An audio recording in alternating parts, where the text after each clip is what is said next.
Hear, O Israel, the Lord our God, the Lord is one. You shall love the Lord your God with all your heart, with all your soul, with all your strength. These words that I command you today shall be in your heart.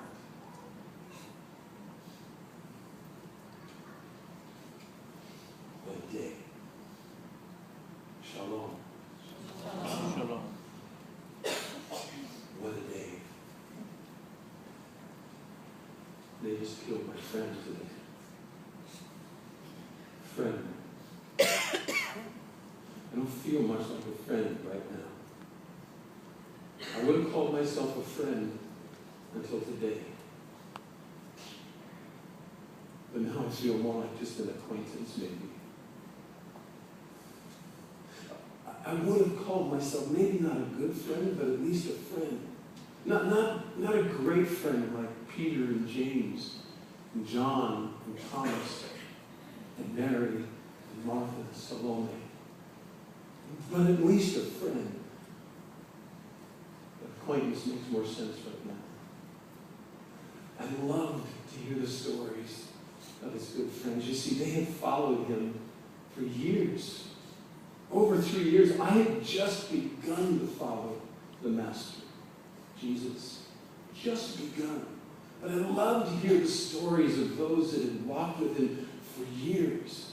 The healings and the miracles and the teaching and his courage and his amazing love for people like us. So when those stories came to our village, just up on the Jordan Plains above Jericho, oh, I listened, and I listened not just with my ears, but I listened with my heart and with my soul. I soaked up all the details. And I decided right then and right there, I determined in my heart, and I told my sisters, I said, I must go find this man that all these stories come to us from. And I must find out if it's real, if these are true stories. And I told them, if they are, then I will follow them with all of my heart. So that day, I packed up this bedroll, and I just began to search. I followed the stories wherever they led, and it seemed like day after day after day, week after week, I just missed him. He had just been in that village or that town, that city. I know that I had to be near him at one point, but he had gone. Until I came one day in the city of Jericho, out by the Jordan River. I was on my way, like everyone else, to Jerusalem for the Passover. That's where we belong at Passover.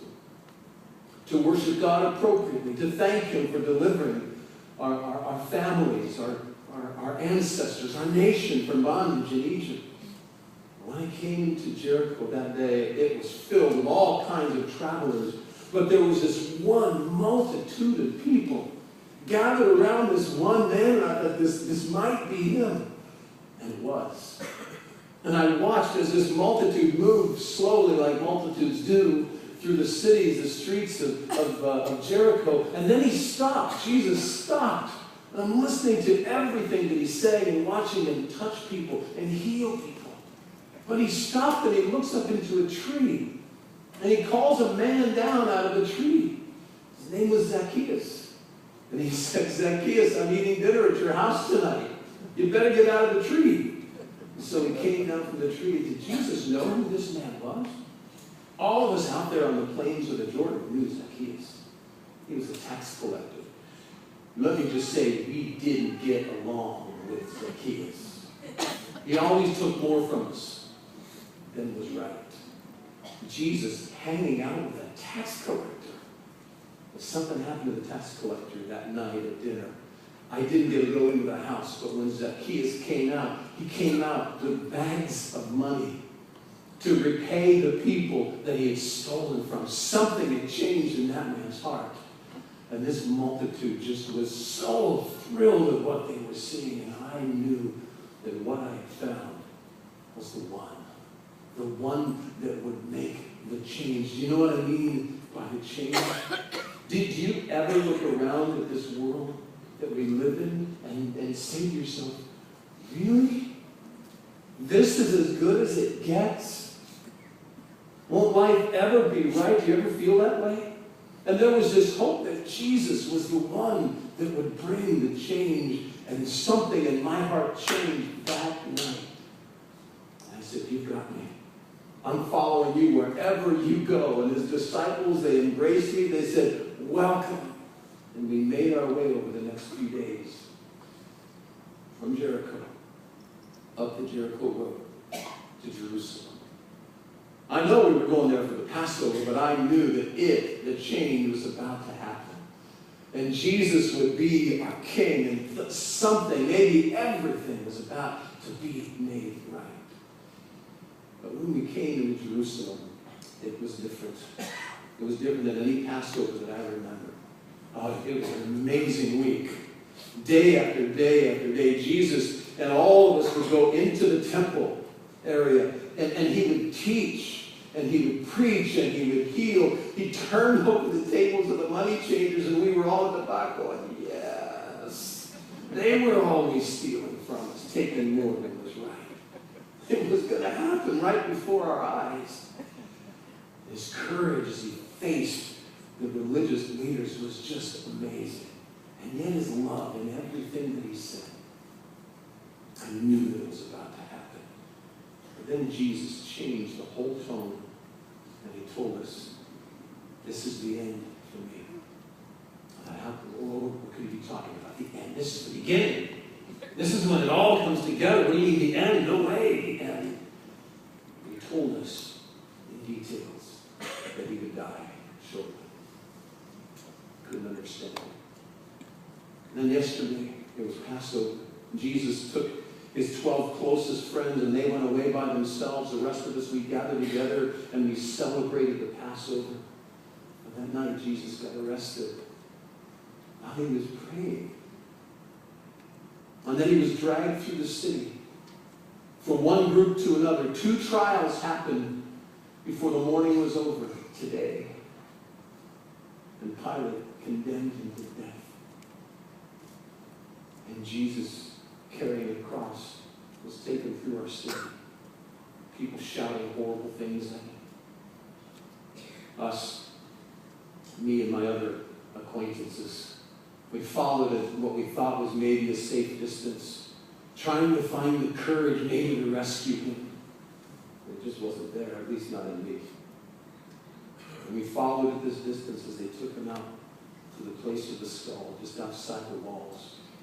And they crucified him between 2 criminals, 2 thieves. Couldn't believe what was happening. But as we stood at the back of that crowd, I couldn't believe what he said. He shouted from the cross at one point. Right at the beginning, he cried out, Father, forgive them. They don't know what they're doing. Forgive who? Them? Me? Us? And I continued to watch through this day. At one point, it just went black like midnight. Later on, the ground began to shake, and I thought, oh, God, maybe this is the end for all of us. But then the lights, it came back on. The sun came out again. And Jesus spoke again. And he said, my God, why have you forsaken me? It's from the Psalms of David. I know that psalm well. And he certainly will forsake me. But then he cried out again. He said, I'm thirsty. And they gave him something to drink. Then he said, it's over. He said, it's finished. And then he cried out one last time. And he said, Father, into your hands I commit my spirit. And died. There were a couple of men. I didn't really know either one of them. You could tell they were wealthy men, just by the way they were dressed. In other words, not like this. And they took the body down and wrapped it up and carried it away. And then I said to myself, my friends, what do we do now? All of our hope was in him. What do we do? I mean, where do we go? We don't even really have a leader among us. All of us had become cowards instantly. Where would we go? I didn't know. I didn't know what to do. I didn't know where to go. But something inside me hoped that maybe this terrible end was the beginning of something else. I recalled this one passage from a book written by the most troubled man that has ever lived, Job. And he said this, and it somehow came to mind. He said, I know that my Redeemer lives. And in the end, he will stand on this earth. And Job said, though my flesh may be destroyed, with my eyes I will see God. And not now. It began to rise in me again. And I don't know what to do now. My friend just died. I don't know what to do. I don't know where to go. I'll stay in Jerusalem until Passover concludes, and then I don't know, maybe I'll go back home, up to the Jordan Plains, back to my business. I don't know, but I do know this, that I will continue to pray. Hear, O Israel, the Lord your God, the Lord is one, and you shall still love the Lord your God with all your heart, with all your soul, with all your strength. These words that I command you this day shall always be in your heart. I don't understand what just happened, and I don't know what I'll do next, but I will continue to trust in the love and the wisdom of God. And we'll just see. Maybe there is some strange new beginning just around the corner. Shalom to you. Don't stop hoping.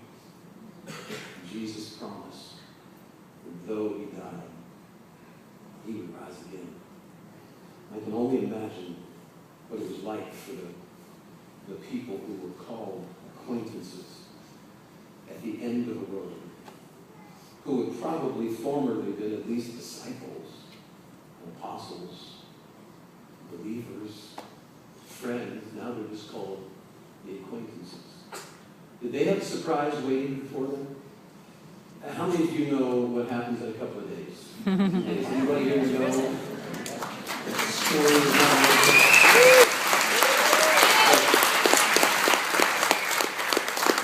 but don't you forget that they didn't know that. When Jesus had tried and tried to tell them, they didn't get it. They didn't believe the end of the story.